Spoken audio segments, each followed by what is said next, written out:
প্রিয় শ্রোতা বন্ধু, বেদ পাঠশালা অনুষ্ঠানে আপনাকে স্বাগত জানাই। এই অনুষ্ঠানে আমরা এখন যিশয় ভাওবাদী পুস্তক অধ্যয়ন করছি। আসুন এখন আমরা এই বইটির ৫৫ অধ্যায় থেকে যিশয় ভাওবাদীর একটা অত্যন্ত সুন্দর প্রচার দেখি। এখানে লেখা আছে, অহ তৃষিত লোক সকল, তোমরা জলের কাছে আইসো, যাহা রৌপ্য নাই আইসোক, তোমরা আইসো, খাদ্য ক্রয় করো, ভোজন করো। হাঁ, আইসো, বিনা রৌপে খাদ্য, বিনামূল্যে দ্রাক্ষারস ও দুগ্ধ ক্রয় করো। কেন অখাদ্যের নিমিত্ত রৌপ্য তৈল করিতেছ, যাহাতে তৃপ্তি নাই, তাহার জন্য শ্রমফল দিতেছ? শুনো, আমার কথা শুনো, উত্তম ভোগ্য ভোজন করো, পুষ্টিকর দ্রব্যে তোমাদের প্রাণ আপ্যায়িত হোক। সদাপ্রভুর অন্বেষণ করো, যাবৎ তাহাকে পাওয়া যায়, তাহাকে ডাকো। যাবৎ তিনি নিকটে থাকেন, দুষ্ট আপন পথ, অধার্মিক আপন সংকল্প ত্যাগ করুক, এবং সে সদাপ্রভুর প্রতি ফিরিয়া আইসুক, তাহাতে তিনি তাহার প্রতি করুণা করিবেন। আমাদের ঈশ্বরের প্রতি ফিরিয়া আইসুক, কেননা তিনি প্রচুর রূপে ক্ষমা করিবেন।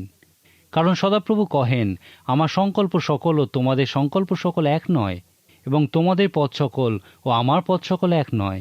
কারণ ভূতল হইতে আকাশমণ্ডল যত উচ্চ, তোমাদের পথ হইতে আমার পথ ও তোমাদের সংকল্প হইতে আমার সংকল্প সকল তত উচ্চ। বাস্তবিক যেমন বৃষ্টি বা হিম আকাশ হইতে নামিয়া আইসে, আর সেখানে ফিরিয়া যায় না, কিন্তু ভূমিকে আর্দ্র করিয়া ফলবতী ও অঙ্কুরিত করে, এবং বপনকারীকে বীজ ও ভক্ষকে ভক্ষ দেয়, আমার মুখনির্গত বাক্য তেমনই হইবে। তাহা নিষ্ফল হইয়া আমার কাছে ফিরিয়া আসিবে না, কিন্তু আমি যাহা ইচ্ছা করি তাহা সম্পন্ন করিবে, এবং যে জন্য তাহা প্রেরণ করি সেই বিষয়ে সিদ্ধার্থ হইবে। কারণ তোমরা আনন্দ সহকারে বাহিরে যাইবে, এবং শান্তিতে তোমাদিওকে লইয়া যাওয়া হইবে। পর্বত উপপর্বতগণ তোমাদের সমক্ষে উচ্চ ঈশ্বরে আনন্দগান করিবে, এবং ক্ষেত্রের সমস্ত বৃক্ষ হাততালি দেবে। কণ্টক বৃক্ষের পরিবর্তে দেবদারু, শকুলের পরিবর্তে গুলমেদি উৎপন্ন হইবে, আর তাহা সদাপ্রভুর কীর্তিস্বরূপ হইবে, লোপহীন নিত্যস্থায়ী চিহ্ন হইবে। আমি আগেও বলেছিলাম যে যিশয় ভাওবাদী একজন মহান প্রচারক ছিলেন, এবং তিনি মানুষের বুনিয়াদী প্রয়োজনীয় বিষয়গুলি সম্পর্কে প্রচার করেছিলেন। যীশু খ্রিস্ট নতুন নিয়মেই একই কাজ করেছিলেন। তিনিও ক্ষুধিত ও তৃষ্ণার্তদের প্রতি উপদেশ দিয়েছিলেন। যিশয় ভাওবাদীও প্রশ্ন করেছিলেন, কেউ কি ক্ষুধিত ও তৃষিত আছো? আপনি নিশ্চয়ই জানেন যে যদি কেউ প্রচুর খায় কিন্তু শরীরের সঠিক পরিচর্যা না করে, তাহলে অচিরেই সে খুব মোটা বা স্থূলকায় হয়ে পড়বে। যিশয় ভাওবাদী এই বিষয়টাই এই ৫৫ অধ্যায় বলতে চেয়েছেন।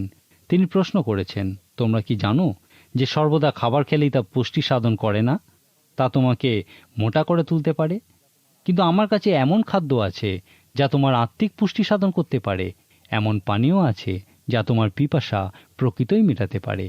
আবার তিনি বলেছেন, সদাপ্রভুর অন্বেষণ করো, তাহাকে ডাকো, যাবৎ তিনি নিকটে থাকেন। ইহা প্রকৃত অর্থে যিশয় ভাওবাদীর মধ্যে দিয়ে ঈশ্বরেরই আহ্বান, আমার কাছে এসো। এই আহ্বান আমরা পবিত্র শাস্ত্রে প্রায় সর্বত্রই দেখতে পাই। যিশয় ভাওবাদী এই সুসমাচার প্রচার করেছিলেন যেন মানুষ অনুতাপ করে, যেন তারা তাদের মন্দ পথ ছেড়ে ঈশ্বরের নিকটে আসে।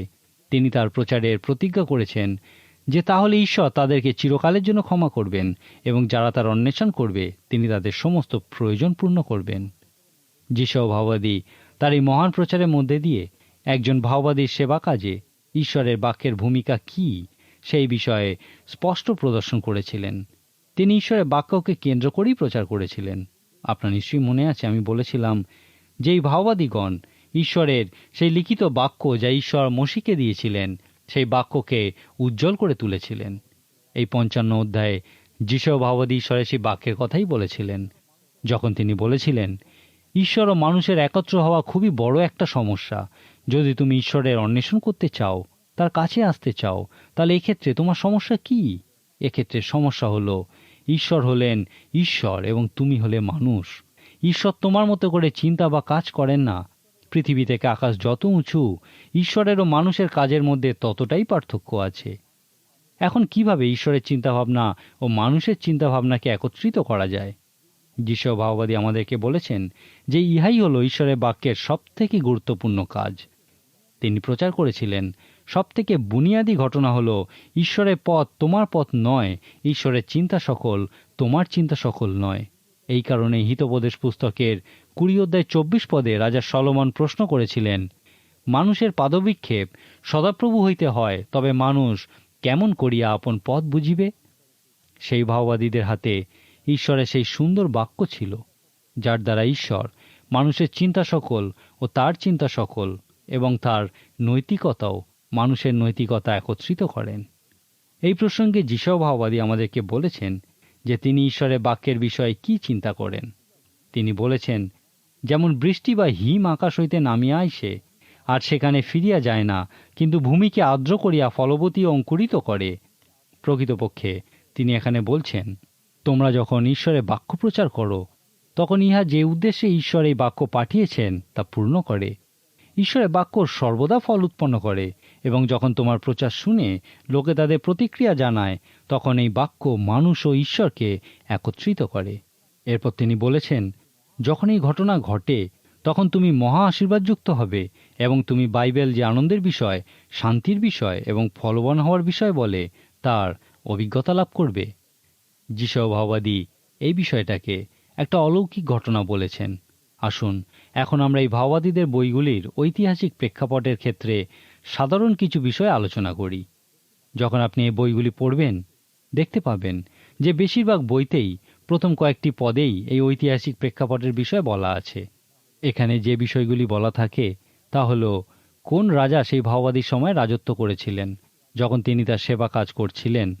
পুরাতন ও নতুন নিয়ম বেশিরভাগ ক্ষেত্রেই এইভাবেই ঐতিহাসিক প্রেক্ষাপটের বিষয়ে বলে। অনেক সময় কোন বইয়ের প্রথম পদেই এই বিষয়ে তথ্য পাওয়া যায়, কিন্তু আবার কিছু ভাওবাদীর বই এইভাবে শুরু হয় না। যেমন জোনা ভাওবাদীর বইতে প্রথম পদে এই বিষয়ে কোনো তথ্য পাওয়া যায় না। যখন কোনো ভাওবাদীর বইতে প্রথমেই এই বিষয়ে বলা থাকে, তার অর্থ হল ওই ভাওবাদীর উপদেশ বোঝার ক্ষেত্রে তার ঐতিহাসিক প্রেক্ষাপট জানা বিশেষ গুরুত্বপূর্ণ।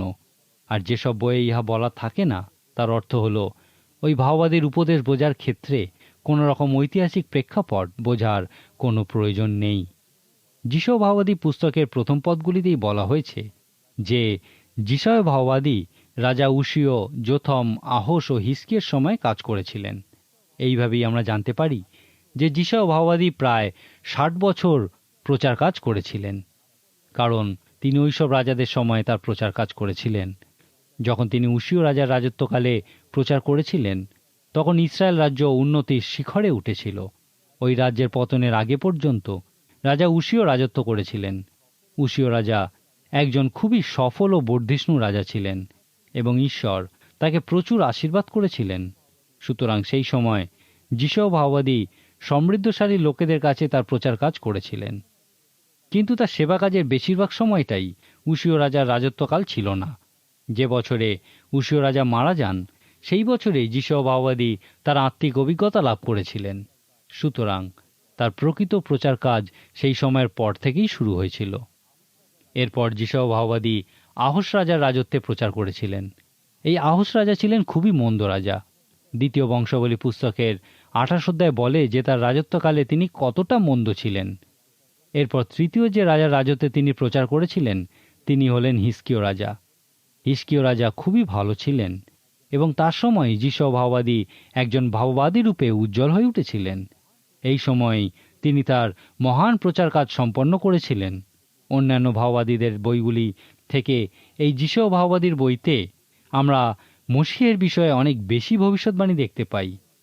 নতুন নিয়মে অন্যান্য সকল ভাওবাদীদের থেকে যিশয় ভাওবাদীর কথা সবথেকে বেশি উল্লেখ করা হয়েছে। আপনি যখন এই বইটি পড়বেন, তখন এখানে মসিহের বিষয়ে যে ভবিষ্যৎবাণী করা আছে তা অবশ্যই লক্ষ্য করবেন। উদাহরণস্বরূপ আমরা দেখি যে এই যিশয় পুস্তকেই আপনি মসিহের নাম সম্পর্কে ভবিষ্যৎবাণী দেখতে পাবেন। এখানে তিনি বলেছেন, তাহার নাম হইবে আশ্চর্য মন্ত্রী, বিক্রমশালী ঈশ্বর, সনাতন পিতা, শান্তিরাজ। মসিহের এই নামগুলি আমাদের কাছে খুবই স্পষ্ট রূপে বলে যে ঈশ্বর মনুষ্য আকৃতিতে আসতে চলেছেন, বা মসিহ অর্থাৎ ঈশ্বর মাংসে মূর্তিমান হলেন। যিশয় ভাওবাদীর মসিহ সম্পর্কে এই ভবিষ্যৎবাণী আমাদেরকে আরও বলে সেই আত্মার কথা যা মসিহ আসার পরে তার মধ্যে দিয়ে প্রকাশিত হবে। আসুন আমরা মসিহ সম্পর্কিত আরেকটি ভবিষ্যৎবাণী দেখি। লেখা আছে, আর যিশয়ের গুঁড়ি হইতে এক পল্লব নির্গত হইবে, ও তাহার মূল হইতে উৎপন্ন এক চারা ফল প্রদান করিবেন। আর সদাপ্রভুর আত্মা, প্রজ্ঞার ও বিবেচনার আত্মা, মন্ত্রণার ও পরাক্রমের আত্মা, জ্ঞানের ও সদাপ্রভুর ভয়ের আত্মা তাহাতে অধিষ্ঠান করিবেন। ইহা প্রকাশিত বাক্যে প্রকাশিত ঈশ্বরের সাতটি আত্মার বিষয় বলে। যখন আপনি এই প্রকাশিত বাক্য পুস্তকটি অধ্যয়ন করবেন, তখন বুঝতে পারবেন যে কেন এই বইটিকে বাইবেলের একেবারে শেষে জায়গা দেওয়া হয়েছে। অনেকে বলেন যে প্রকাশিত বাক্যগুলি পড়া হোক, কিন্তু এই বইটির প্রথমেই লেখা আছে যীশুখ্রিস্টের প্রকাশিত বাক্য, অর্থাৎ একটিমাত্র প্রকাশিত বাক্য, অনেকগুলি নয়। সুতরাং কখনই বলবেন না যে প্রকাশিত বাক্যগুলি অধ্যয়ন করি। এই প্রকাশিত বাক্য পুস্তকটি বোঝার ক্ষেত্রে খুবই শক্ত, কারণ এই বইটিতে প্রচুর প্রতীক দেখতে পাওয়া যায় এবং সবগুলি প্রতীকই বাইবেল সম্বন্ধীয়। এই বইয়ের প্রতীকগুলি বাইবেলের অন্যান্য বইগুলিতেই দেখতে পাওয়া যায়। অতএব এই বইটি প্রকৃত অর্থে বোঝার আগে আমাদের অবশ্যই বাইবেলের বাকি 65টি বই ভালো করে পড়তে হবে।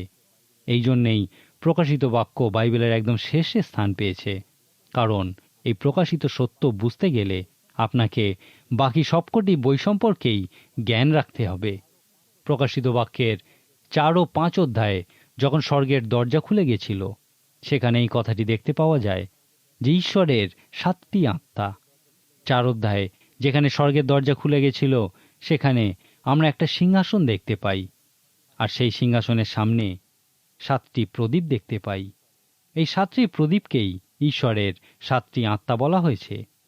5 অধ্যায়ে আমরা দেখি সেই সিংহাসনে উপবিষ্ট মেষের সপ্ত চক্ষুকে ঈশ্বরের 7টি আত্মা বলা হয়েছে। এই প্রতীকী ভাষায় সিংহের অর্থ হল ক্ষমতা এবং চক্ষুর অর্থ হল জ্ঞান বা প্রজ্ঞা। সুতরাং এখানে এই মেষকে ঈশ্বরের ক্ষমতা ও জ্ঞান বা প্রজ্ঞা বলা হয়েছে। পবিত্র শাস্ত্রে এই 7 সংখ্যাটিকে সম্পূর্ণতার প্রতীকরূপে ব্যবহার করা হয়েছে। এখন ঈশ্বরের 7টি আত্মা কি? অনেকেই মনে করেন যে প্রকাশিত বাক্যে ওই 2টি অধ্যায় যিশু ভাববাদীর ভবিষ্যৎবাণীকে প্রতীকরূপে প্রকাশ করে। যিশু ভাববাদী আমাদেরকে মসিহের আগমন সম্পর্কে বলেছেন। মসিহ ঈশ্বরের আত্মায় পরিপূর্ণ হবেন এবং তিনি 7টি উপায়ে ঈশ্বরের আত্মার সৌগন্ধ প্রকাশ করবেন। তাঁর জীবন থেকে সদাপ্রভুর আত্মা, প্রজ্ঞার ও বিবেচনার আত্মা, মন্ত্রণার ও পরাক্রমের আত্মা, জ্ঞানের ও সদাপ্রভুর ভয়ের আত্মা প্রকাশিত হবে। এখন চিন্তা করুন কিভাবে আপনি যীশু খ্রিস্টকে উপলব্ধি করতে পারেন। ওই 4টি সুসমাচার থেকে যীশু খ্রিস্ট সম্পর্কে আপনার কি ধারণা জন্মেছে? অবশ্যই এজন্য আপনাকে ওই সুসমাচারগুলি পড়তে হবে। যিশু ভাববাদীর মতানুযায়ী তিনি ঈশ্বরের 7টি আত্মার সঠিক প্রকাশের মধ্যে দিয়ে ঈশ্বরের আত্মিক সৌগন্ধের সম্পূর্ণ প্রকাশ করবেন। যিশু ভাববাদী আরও বলেছেন যে মসিহ জানেন কিভাবে বাস্তব জীবনে ঈশ্বরের বাক্য প্রয়োগ করতে হয়। তিনি অন্যকে ঈশ্বরের বাক্য কিভাবে প্রয়োগ করতে হয় তা দেখানোর মধ্যে দিয়ে মন্ত্রণার আত্মার স্পষ্ট প্রদর্শন করবেন। এরপর তাদের মধ্যে একটা পরিবর্তন আসবে, অর্থাৎ মসিহ পরাক্রমের আত্মার প্রকাশ করবেন। তারপর মসিহের মধ্যে জ্ঞানের ও সদাপ্রভু ভয়ের আত্মা দেখা যাবে। এইভাবে ঈশ্বরের 7টি আত্মা মসিহের মধ্যে দিয়ে প্রকাশিত হবে। আজকের দিনে আমরা যখন পবিত্র আত্মার সম্পর্কে আলোচনা করি, আমরা অনেক ভাগে বিভক্ত হয়ে পড়ি এবং বিভিন্ন বিশৃঙ্খল অবস্থার সৃষ্টি করি, কারণ আমরা পবিত্র আত্মার কাজের সম্পর্কে ভুল চিন্তাভাবনা করি। যেমন অনেক সময় আমরা আত্মায় পরিপূর্ণ বিশ্বাসী বলে একটা কথা শুনি, অর্থাৎ 2 ধরনের বিশ্বাসী আছে, আত্মায় পরিপূর্ণ এবং যারা আত্মায় পূর্ণ নন। কিন্তু একজন বিশ্বাসী কি সর্বদা আত্মায় পরিপূর্ণ থাকতে পারেন? বাইবেলে আত্মায় পরিপূর্ণ হও এই কথাটির মধ্যে দিয়ে প্রকৃতপক্ষে কি বলতে চাওয়া হয়েছে? আমরা প্রেরিতদের কার্যবিবরণী পুস্তকে দেখেছি, সেখানে বলা হয়েছে সাধু পিতর সেই পঞ্চসপ্তমীর দিনে পবিত্র আত্মায় পূর্ণ হয়ে প্রচার করেছিলেন। তারপর আমরা দেখি বলা হয়েছে পিতর পবিত্র আত্মায় পূর্ণ হয়ে প্রচার করেছিলেন এবং হাজার হাজার মানুষ রক্ষা পেয়েছিল। এরপরেও অনেক জায়গায় এই একই কথা দেখতে পাওয়া যায়। এখন ওই সময়গুলির মধ্যবর্তী সময়েও কি সাধু পিতর পবিত্র আত্মায় পূর্ণ ছিলেন? সাধু পৌল ইফিসীয়দের প্রতি পত্রের 5 অধ্যায়ে বলেছেন, দ্রাক্ষারসে মত্ত হইও না, তাহাতে নষ্টামি আছে, কিন্তু আত্মাতে পরিপূর্ণ হও। পরে আবার তিনি বলেছেন, দ্রাক্ষারসের অধীন হইও না, কিন্তু আত্মারই অধীন হও। এখানে লক্ষ্য করুন যে পবিত্র আত্মাকে ব্যক্তিরূপে প্রকাশ করা হয়েছে, এবং হয় আপনি তার অধীনে থাকুন, নয়তো তার থেকে অন্য কারুর অধীনে চলে যান।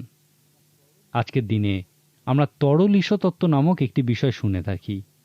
যখন আমরা আত্মায় পরিপূর্ণ হওয়ার কথা বলি, তখন একটা পাত্রের বিষয় চিন্তা করি। ইহা অর্ধেক বা আংশিক বা সম্পূর্ণ ভর্তি থাকতে পারে, কিন্তু আত্মায় পূর্ণ হওয়ার ক্ষেত্রে পবিত্র শাস্ত্র ইহা বলে না। আত্মা তরল নয়, কিন্তু একজন ব্যক্তি। আপনি আত্মায় কতটা পূর্ণ তা আসল প্রশ্ন নয়, কিন্তু আত্মার যা কিছু আছে তার কতটা আপনার মধ্যে আছে, ইহাই হলো আসল প্রশ্ন। যখন আপনি তার সমস্ত কিছু অধিকার করেন, তখনই আপনি আত্মায় পূর্ণ হন। একজন আত্মায় পূর্ণ মানুষ একজন আত্মার অধীনস্থ মানুষ। সে সম্পূর্ণ আত্মার নিয়ন্ত্রণাধীন হয়। ইহাই হলো আত্মায় পূর্ণ হওয়ার প্রকৃত অর্থ। আরেকটি প্রশ্ন হলো, যদি আপনার মণ্ডলী বা আপনি আত্মায় পূর্ণ হন, তাহলে আপনার মণ্ডলী বা আপনি কী রকম জীবনযাপন করছেন? আত্মায় পূর্ণতার বিষয়টি কিভাবে প্রমাণ করা যায়? এখানে আবার বলি, এক্ষেত্রেও আমরা ভুল করে থাকি, কারণ আমরা কিছু উপহারের বিষয় দেখতে পাই। আমরা বলি একজন আত্মায় পূর্ণ মানুষ পরভাষায় কথা বলবে, ভবিষ্যৎবাণী বলবে, ঈশ্বরের আরাধনার ক্ষেত্রে তার নিজস্ব কিছু বৈচিত্র্য থাকবে, আর এইভাবেই তার আত্মায় পূর্ণতা প্রমাণিত হবে। কিন্তু শাস্ত্র আমাদেরকে তা বলে না। ইহা বলে, যদি আমরা আত্মায় পূর্ণ হই, আত্মার সম্পূর্ণ নিয়ন্ত্রণাধীন হই, তাহলে আমরা যীশু খ্রিস্টের মতো হব। তার মধ্যে ঈশ্বরের প্রজ্ঞার ও পরাক্রমের আত্মার সম্পূর্ণ প্রকাশ ঘটেছিল। তিনি পরভাষায় কথা বলতেন বা ভবিষ্যৎবাণী বলতেন, সেই কারণে তাকে আত্মায় পূর্ণ বলা হয় না, কিন্তু তিনি আত্মায় পূর্ণ ছিলেন, কারণ তার মধ্যে প্রজ্ঞা ও বিবেচনার আত্মা, মন্ত্রণার ও পরাক্রমের আত্মা, জ্ঞানের ও সদাপ্রভু ভয়ের আত্মা অধিষ্ঠিত ছিল। তার মধ্যে দিয়ে প্রকৃত অর্থেই ঈশ্বরের 7টি আত্মার সুস্পষ্ট প্রকাশ ঘটেছিল। এই বিষয়টি আমরা যিশায়া পুস্তকের 11 অধ্যায়ে দেখতে পাই।